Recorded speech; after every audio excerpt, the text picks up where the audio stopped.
Добрый вечер. Время вечерних новостей. В студии работает Айсло Мурзакова.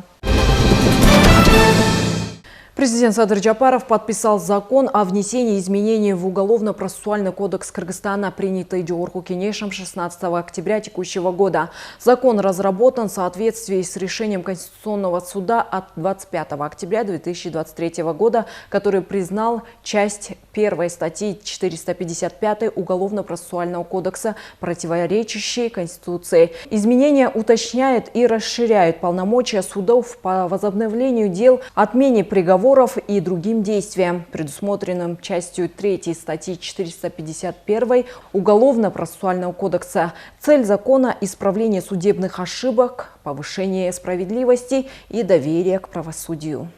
Сегодня в Джорху Кенеше принят законопроект о запрете использования автомобилей с правым рулем в качестве такси. МВД объяснила, что такие автомобили часто становятся участниками ДТП, поэтому их использование в такси будет запрещено. Депутат Дастан Бекешев отметил, что это может повлиять на людей, зарабатывающих на жизнь таким образом. Напомним, в текущем году в стране зарегистрировано 910 ДТП с праворульными автомобилями, в которых погибли 56 человек и 1420 получили травмы. Башка каналдар менен алар пассажирди алса, вот МВД кантип көзөмөлдөө алат ошону? Telegram, WhatsApp группалары боюнча биз өзүбүздүн тиешелүү иш-чараларды жүргүзөбүз. Албетте, ал боюнча дагы ойлондук, ал боюнча дагы тиешелүү иш-чараларды жүргүзөбүз.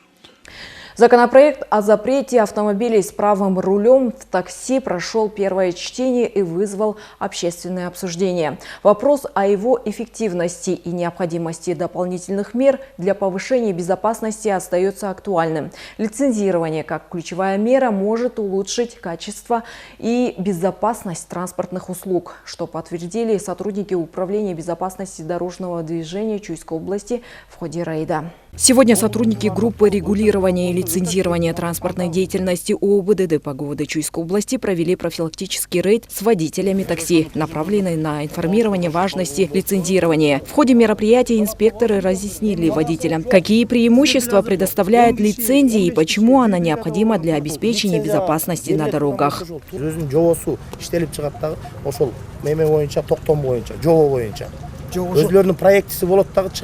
А бул жерде азыр мына автобустар, кич автобустар мисалы алып атпайбы. Булар как положено 1 жылга 1 лицензия алышат. Лицензия дает водителям ряд важных преимуществ. Во-первых, она позволяет работать легально, избегая штрафов и санкций. Во-вторых, она повышает доверие со стороны пассажиров, которые знают, что садятся в автомобиль с лицензированным и проверенным водителем. Лицензия также гарантирует регулярные проверки технического состояния транспортного средства и квалификации водителей, что способствует безопасности на дорогах. Сейчас проект на стадии общественного обслуживания. Сегодня мы услышали мнение водителей. Многие согласны, но есть и те, кто против. Хочу еще раз отметить, лицензия нужна для обеспечения безопасности пассажиров, контроля квалификации водителя и соблюдения стандартов в сфере перевозок.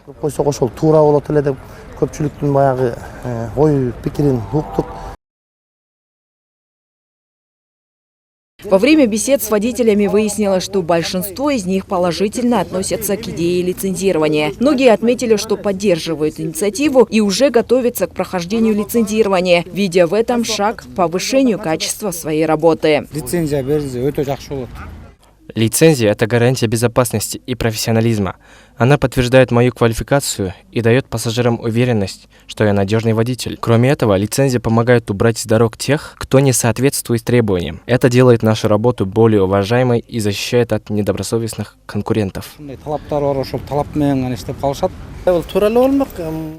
Я за лицензию, так как это в первую очередь гарантия безопасности для пассажиров. Мы готовы поддержать эту инициативу, потому что она помогает и нам работать спокойно, и клиентам чувствовать себя уверенно. Айсло Мурзакова, Самаган Тайырбеков, УТРК Чуй, Чуйская область. Председатель Кабинета министров Акылбек Джапаров принял участие в торжественном мероприятии по случаю 90-летия Союза писателей Кыргызстана. В своей речи он подчеркнул важность литературы, воспитания нового поколения и укрепления национальных идентичностей, акцентируя внимание на детской литературе. Он добавил, что поддержка писателей и издание новых произведений будут ключевыми направлениями государственной политики. В рамках программы «Алтын казык» увеличены объемы изданий детских книг, а также создаются условия для развития творчества молодых авторов. На мероприятии были вручены награды писателям и поэтам, а также анонсирована реновация Дома творчества, поддержка литературных журналов.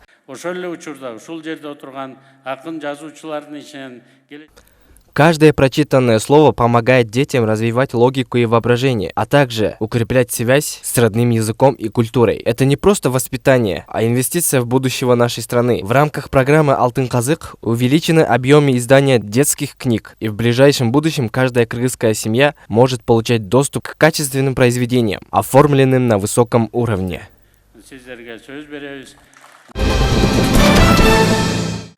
Государству возвращен незаконно приватизированный детский сад в Бишкеке стоимостью 366 миллионов сомов, сообщает ГКНБ. Выяснено, что в 90-х годах здание с участком 0,29 гектарах было передано в частную собственность с нарушениями законодательства и условий программы приватизации. Детский сад, ранее находившийся на балансе государственного предприятия, незаконно отчужден вопреки указу президента и постановлению правительства, запрещающим продажу объектов социальной инфраструктуры. После принятых мер владелец добровольно вернул здание государству. Работа по возврату незаконно приватизированной госимущества продолжается. Глава ГКНБ Камчыбек Ташиев принял сестер-сирот Махсатбековых, которые обратились через соцсети с просьбой восстановить их права на недвижимость в Бишкеке. Дом, доставившийся им в наследство от матери, не был должным образом зарегистрирован в госрегистре, что привело к его продаже новым владельцам.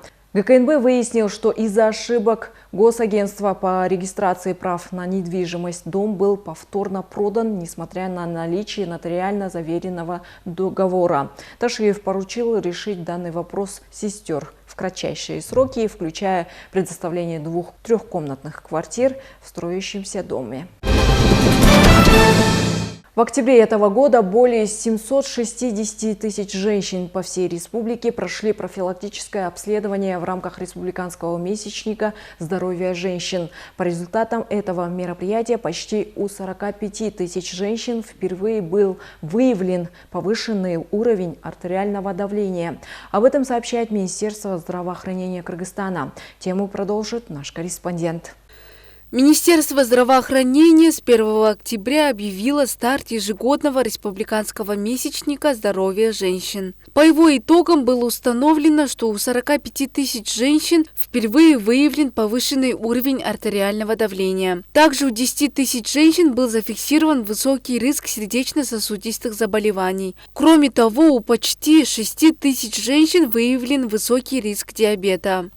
Главная цель – это профилактика неинфекционных заболеваний и ранняя диагностика, если что-то есть, какие-либо подозрения. Если говорить про цифры, то в сравнении с прошлым годом, в прошлом году более 400 тысяч женщин прошли обследование в рамках акции, в этом году более 700 тысяч. И если говорить об эффективности этой акции, то, например, в этом году более 10 тысяч женщин были выявлены с высокими цифрами артериального давления. Они сейчас будут проходить на рутинной основе обследования, и если подтверждается будет диагноз, то они будут, конечно, получать лечение. По результатам республиканского месячника здоровья женщин у 3000 женщин было подозрение на рак молочной железы, а 550 женщин направлены на дополнительное обследование с подозрением на рак шейки матки. Проведение вот таких месячников нам дает больше выявить людей, которые не знают свой уровень артериального давления, не знают уровень сахара в крови, холестерина в крови. А вы знаете, что это все является фактором развития неинфекционных заболеваний. И во время этого месячника выявлено были определенное количество женщин, которые впервые узнали, что у нее повышается артериальное давление, оказывается, или у нее есть пограничный уровень сахара, что через какое-то время у нее может развиться сахарный диабет. И поэтому вот этот месячник как раз-таки дал возможность этим женщинам получить бесплатные консультации, больше узнать о неинфекционных заболеваниях, о факторах риска. В мероприятии также приняли участие представители массовых медиа. Во время мероприятия журналисты задали ряд вопросов, на которые были даны соответствующие ответы. Как отметили эксперты, такие заболевания, как сердечно-сосудистые болезни, диабет и хронические заболевания органов дыхания являются основными причинами смертности как в Кыргызстане, так и в мире. Поэтому важно, чтобы каждая женщина регулярно проходила обследование и принимала меры по профилактике заболеваний, что поможет значительно снизить заболеваемость этим болезням. Айген Маратбекова, Айгерим Душабаева, Данияр Слебалдиев, УТРК Чуй.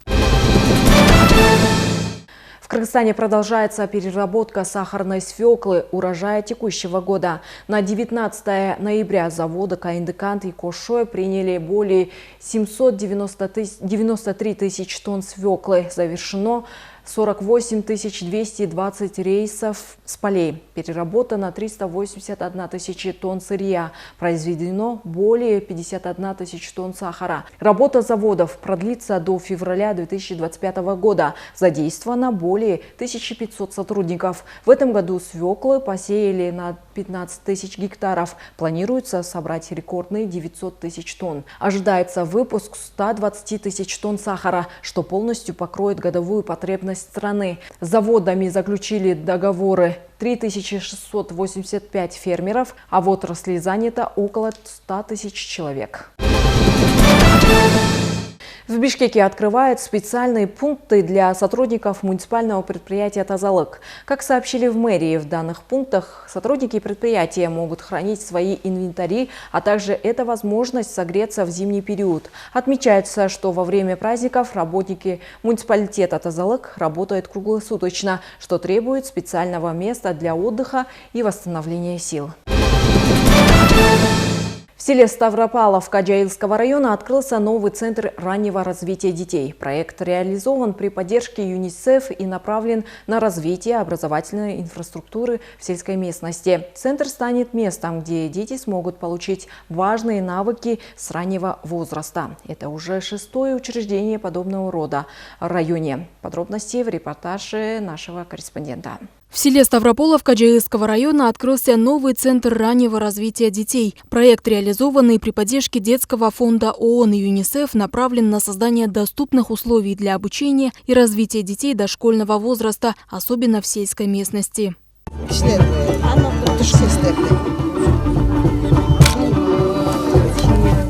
Церемония открытия началась с приветственного слова министра образования и науки доктор Гуль Кендирбаевой. Она подчеркнула, что развитие детей с раннего возраста является ключевым приоритетом государственной политики.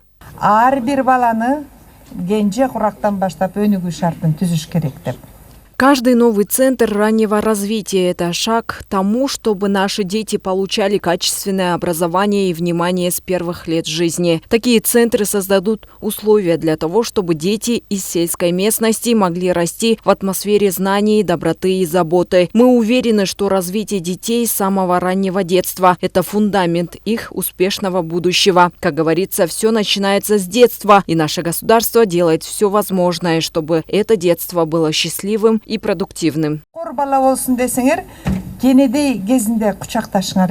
Центр, открытый на базе сельской библиотеки, стал 6-м учреждением такого рода в Джаилском районе. Ранее здесь работали 5 центров, которые посещают более 2000 детей. Новые центры позволят еще большему числу детей получить доступ к образовательным и развивающим программам. Население, Айлюк-Муту приложили все силы, отремонтировали здание, купили необходимые принадлежности мебель и другие принадлежности и для детей. И вот открыли сегодня центр. Наш центр посещает 25 детей, но с каждым днем количество детей увеличивается. Я думаю, этот центр будет действовать постоянно. Тем более преподаватели этого центра очень грамотные. Особое внимание к важности таких инициатив уделила заместитель полномочного представителя президента в Чуйской области Гульмира Каштобаева. Она сообщила, что в регионе уже действуют 47 центров раннего развития. На сегодняшний день со стороны ЮНИСЕФ были обучены 47 воспитателей. Они библиотекари, но на сегодняшний день они прошли форму обучения, которую могут проводить свой вид деятельности в центрах раннего развития. Данные центры посещают дети от 2 до 7 лет совместно с родителями на бесплатной основе. Представитель ЮНИСЕФ рассказал о глобальной миссии фонда, который с момента своего основания в 1946 году работает над улучшением здоровья, образования и условий жизни детей. Он подчеркнул, что в Кыргызстане уже открыто 300 подобных центров. В открытии этого центра раннего развития детей ЮНИСЕФ оказал поддержку в разработке методологической базы и обучении воспитателей. Работа с детьми требует определенных навыков, которые мы стараемся постоянно развивать и усиливать. Как вы знаете, по стране функционирует 300 подобных центров. Однако 6 из 10 детей в Кыргызстане все еще не имеют доступа к дошкольному образованию. И нам предстоит большая работа, чтобы изменить эту ситуацию. Мы будем продолжать открывать новые центры, чтобы охватить всех детей в стране. Открытие центра в Ставрополовке демонстрирует, что даже в отдаленных селах дети могут получить доступ к современным возможностям для обучения и развития. Новый центр стал важным шагом в создании равных образовательных условий для всех детей в Кыргызстане. Сымбат Алмазова, Самаган Таирбеков, УТРК, Чуй.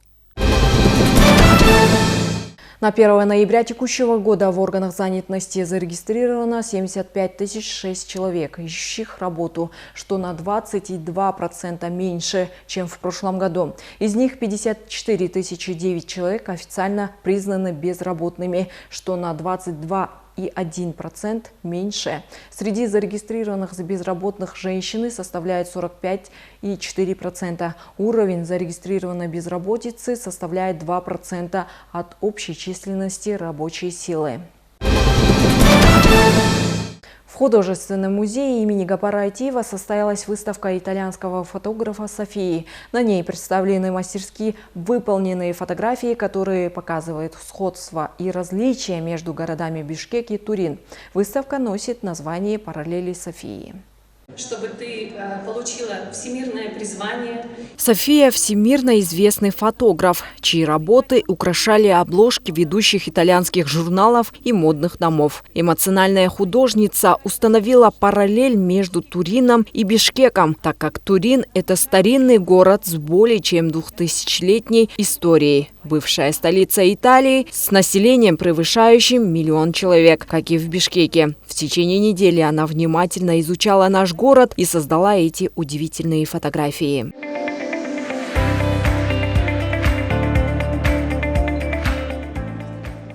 Салам, Бишкек. Я рада представить здесь свои фотографии. Эти снимки отражают жизнь Турина и Бишкека. Мы похожи, но в то же время разные. Черты характера, улыбки и взгляды людей очень схожи. Больше всего меня впечатлила церемония охраны флага сотрудниками Национальной гвардии. Благодарю организаторов за эту возможность.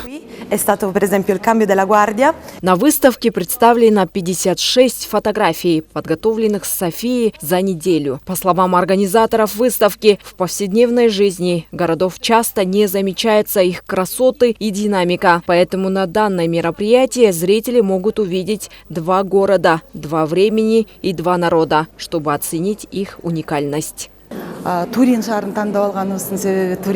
На выставке представлены параллели между городами Турин и Бишкек. В течение недели София фотографировала ключевые места в Бишкеке, чтобы сопоставить их с Турином. Например, вы можете увидеть церковь в Турине и нашу мечеть, старинные памятники Италии и памятники Бишкека, а также сравнение рынка в Турине с нашим Ошским рынком. Депутат Медер Алиев выражает сожаление, что в эпоху цифровизации культура и другие сферы жизни уходят на второй план и подчеркивает важность поддержки таких мероприятий. Он также высоко оценивает уникальность работ итальянского фотографа. Здесь представлены старинные архитектурные ансамбли и наши советские постройки. Это своеобразный диалог двух современностей, двух культур, двух разных государств, которые можно сравнить и найти в них что-то общее.